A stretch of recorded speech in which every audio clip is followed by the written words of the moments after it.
Nosso convidado de hoje é um deputado federal, Fausto Pinato, presidente de várias comissões parlamentares do Congresso Nacional. Por exemplo, Brasil-China, por exemplo, do BRICS, por exemplo, da defesa da indústria de bebidas nacionais, que, aliás, tem uma grande polêmica. É um prazer tê-lo conosco.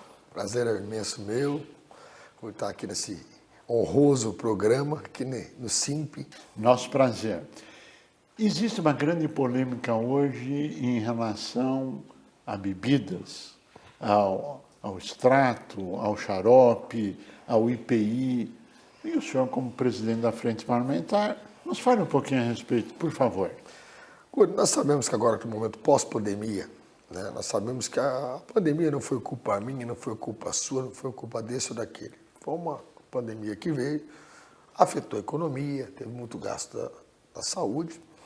E a responsabilidade de nós, como os parlamentares, é achar alguns ralos. Aliás, essa briga minha vem desde 2015, onde a gente identificou várias atuações da Receita, o pessoal do refrigerante, mostrando que há uma concorrência desleal. Né? E o pessoal às vezes quer dizer, não, mas a Zona Franca. Não, a Zona Franca é constitucionalmente, eu apoio a Zona Franca. Agora, o que não pode é usar a Zona Franca como escudo para fazer barbaridade tributária, para fazer conchavo tributário. Ou seja, o extrato de Guaraná hoje, ele custa de 20 a 30 reais, né? E eu nunca vi. Por que eles brigam tanto para deixar o IPI lá em cima? Agora eu descobri. Por quê? Porque com o IPI lá em cima eles fazem crédito no manufaturado, que tem legislação para isso, e acaba compensando a Coca-Cola, empresa de bebidas. O que gera uma concorrência desleal, principalmente com as empresas que estão em São Paulo, no Paraná, no Nordeste, enfim, gerando uma descompensação tributária, atingindo o FPM, a arrecadação do Estado, inclusive praticando a Zona Franca. Né? E recentemente o governo, acertadamente, o Michel Temer já tinha, o ex-presidente Michel Temer já tinha feito um decreto, abaixando gradativamente, e agora recentemente o governo zerou, mas está sobre uma liminar, o que de certa forma gera um grande absurdo e desequilíbrio por causa de um planejamento tributário criminoso. Se fosse nos Estados Unidos, estariam presos. Existem várias questões que o senhor está diretamente envolvido. Uma delas é a relação internacional. Como é que o senhor vê a atuação do Brasil na relação internacional? Se isso afeta o mercado interno? Não afeta? Qual a sua visão? Olha, eu queria primeiro dizer que eu aplaudi muito o governo que aí está quando aproximou dos americanos. Né? Aplaudi muito o governo que aí está quando aproximou de Israel. Afinal de contas, nós brasileiros somos um único povo. Um povo onde mora português, descendente de português, italiano, alemão, japonês. É uma mistura de raça. Um país que, na verdade, é uma grande ONU nesse sentido. Né? Temos várias comunidades nesse sentido.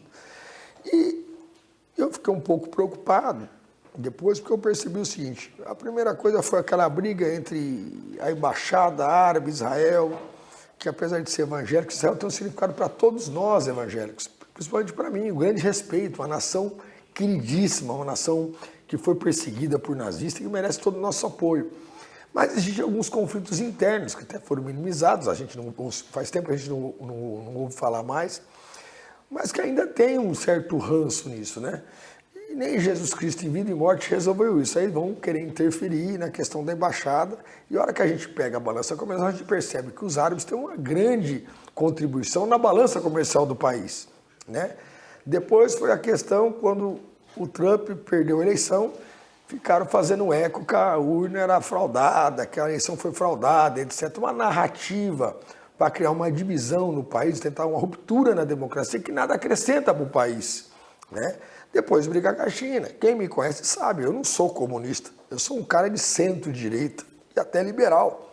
Agora, quando a questão é econômica, balança comercial, a gente tem que ter pragmatismo e responsabilidade para o país. Não é só a corrupção que dá prejuízo para o país, não. A falta de preparo e pragmatismo em relação ao interesse real do país também dá prejuízo.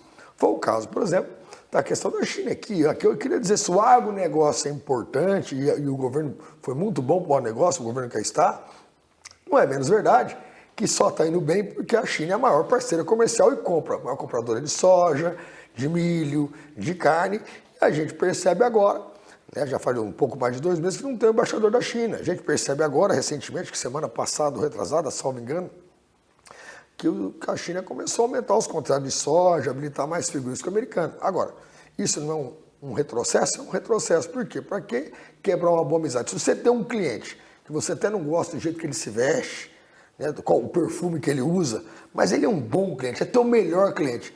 Se não quer falar bem, só não fala mal. Isso é questão de raciocínio lógico. Quando se fala dessa relação internacional, a coisa é extremamente abrangente, envolve interesses múltiplos e que acabam afetando o mercado interno brasileiro. E, claro, se entra numa das grandes discussões que você abordou no início, com a questão do xarope, o problema tributário. Está em pauta a grande questão da reforma tributária, que agora parece que parou, mas que agora estão querendo tributar lucros e dividendos. Qual a sua avaliação? Primeiro que eu sou contra qualquer tipo de tributo nesse momento. Liberdade de imprensa, qual a tua avaliação? Olha, a liberdade de imprensa, vamos falar de democracia. Claro. Não é isso não? Que a gente percebe que tanto a esquerda contra a direita, todo regime de certa forma muito radical, seja de esquerda, ela beira o regime totalitário. A democracia que eu falo, eu vou defender sempre. Não é perfeita, mas é o melhor regime para se viver. Nós estamos aqui debatendo livremente, sem medo de chegar militar aqui para dar cacetete na gente, etc, etc. Por outro lado, não é menos verdade que tudo que eu falar eu respondo. Se eu chegar aqui e te imputar alguma calúnia, alguma difamação, é o direito seu como cidadão e também amparado pela Constituição brasileira poder me processar, poder querer uma retratação, etc, etc. O problema é que eles estão usando a liberdade de empresa para, na verdade, querer regulamentar a questão do fake news, que são feitos em cima de plataformas absurdas, sabe lá, dizem as más línguas, então tem outros países com chipeira disparando isso na questão de zap. A internet hoje facilitou muito a questão de informação. Hoje você pega uma senhorinha lá na periferia tal, está lendo no zap, mas ela não sabe se aquilo lá, na verdade ela está lendo aquilo lá, ela acha que é verdade. Quando na verdade são meias verdades, contadas pelas metades, muitas vezes com mentira, o que de certa forma está gerando esse choque de embasar o seguinte, de se esconder atrás de fake news para querer denegrir a imagem das pessoas. A democracia corre risco no Brasil? Olha, temos uma crise possível institucional em andamento na sua avaliação? Olha, ela está em andamento.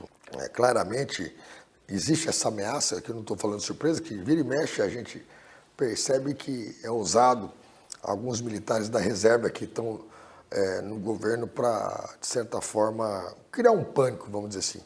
Mas eu queria dizer assim, eu entendo que o alto comando do Exército é aqueles que estão na ativa, não aqueles que estão pendurados no governo com interesse próprio. Está muito amadurecida. Né? Você percebe que eles são defensores da Constituição, você percebe que eles, não, de certa forma, não interferem, sempre tentando ponderar e junto com o Congresso e o Supremo, nós somos guardião da Constituição brasileira. Agora, não é menos verdade que existe sempre um eco nesse sentido de querer colocar em dúvida o sistema eleitoral, onde a própria Polícia Federal não achou nenhum tipo de fraude, onde o próprio Exército não achou nenhum tipo de fraude, onde próprios Estados Unidos, a comunidade internacional do mundo inteiro faz isso. Mas isso é uma retórica copiada pelo Trump. O Trump, na verdade, o que ele falava de manhã à tarde se falava aqui, justamente para colocar em dúvida, ou seja, vai ter problema, não vamos entregar, etc, etc. Eu confio, nossa urna eletrônica, ela é exemplo mundial, não acredito que de tantos anos agora querer levantar isso. Por que não levantou antes da eleição? Então a gente percebe o seguinte, na verdade quer que se criar um caos, percebendo alguns desgastes das instituições, o próprio Supremo, o Congresso Nacional, querendo jogar uma estratégia para ter uma massa de manobra para colocar em risco a democracia e o sistema eleitoral brasileiro. Que não prevalecerá. Com certeza, com certeza.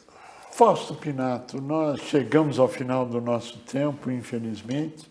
Pediria suas considerações finais.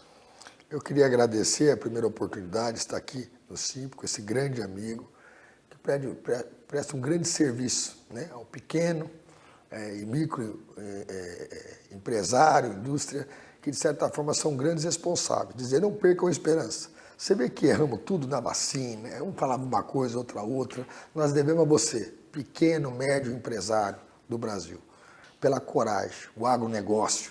Nosso país é muito forte. Sabemos das divergências, não estou aqui nem para falar de esquerda nem de direita. O voto é livre, vote com a sua consciência. Mas vamos defender sempre a democracia, como sempre o deputado Fausto Pinato. Fausto Pinato, queremos agradecer muito a sua participação, te desejar êxito na luta da preservação da democracia, da qual você faz parte, e agradecer a sua participação no nosso programa. A você que esteve conosco, o nosso mais profundo agradecimento, com a certeza que estaremos juntos na semana que vem. Até lá! Você sabia que a urna eletrônica foi criada e desenvolvida no Brasil, tornando nossa apuração de votos exemplo para todos os países? Se somos respeitados em todo o mundo, por que comprar produtos importados? Compre produtos fabricados no Brasil. O mercado interno cresce, sua empresa agradece e seu emprego permanece. Uma campanha Simpe, Sindicato da Micro e Pequena Indústria do Estado de São Paulo.